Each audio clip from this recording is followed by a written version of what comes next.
Hi guys, welcome back to my channel. ఈరోజు వీడియోలో ఏంటంటే అటుకులు పులిహోర ఎలా చేసుకోవాలో చూద్దాం. వేరుశనగ గుళ్ళు, శనగపప్పు, పచ్చిమిరపకాయలు, అల్లం, కరివేపాకు, మినపప్పు, ఆవాలు ఇవన్నీ రెడీ చేసుకుని పెట్టుకోండి. అటుకులు శుభ్రంగా కడిగేసి అందులో కొంచెం ఉప్పు, పసుపు వేసి పక్కన పెట్టుకోండి.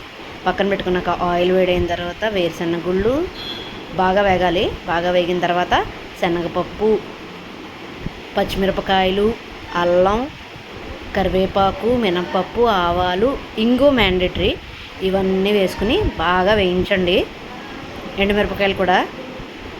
సో ఇదంతా బాగా వేగిన తర్వాత చింతపండు గుజ్జు తీసుకుని వేసుకుని అప్పుడు ఆ పోపును కూడా మనం అటుకుల్లో వేసేసుకుని మొత్తం ఒకసారి పైనుంచి కిందకి బాగా కలిసేలా కలుపుకోవాలి. ఇది మా మమ్మీ చాలా బాగా చేస్తారు. మా అత్తయ్య గారు కూడా చేస్తారు. సో ఇది మా అత్తయ్య గారు చేస్తాను అన్నమాట. ఈరోజు ఎంత బాగుంటుందంటే ఒక్కసారి ట్రై చేసి చూడండి.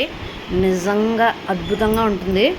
చాలా అంటే చాలా టేస్టీగా కూడా ఉంటుంది. కొంతమంది దీన్ని నిమ్మకాయతో కూడా చేసుకుంటారు. నిమ్మకాయతో చేసుకున్నది వేరు, ఆ టేస్ట్ చాలా వేరుగా ఉంటుంది. చింతపండుతో చేసుకున్నది కూడా చాలా టేస్ట్ వేరుగా ఉంటుంది. సో ఒక్కసారి మీరు అందరూ ట్రై చేయండి. టేస్ట్ అయితే మాత్రం అబ్బబ్బబ్బబ్బా చెప్పలేనండి. ఎక్స్ట్రాడినరీ అంటే ఎక్స్ట్రాడినరీగా ఉంటుంది. So thank you. Please subscribe my channel.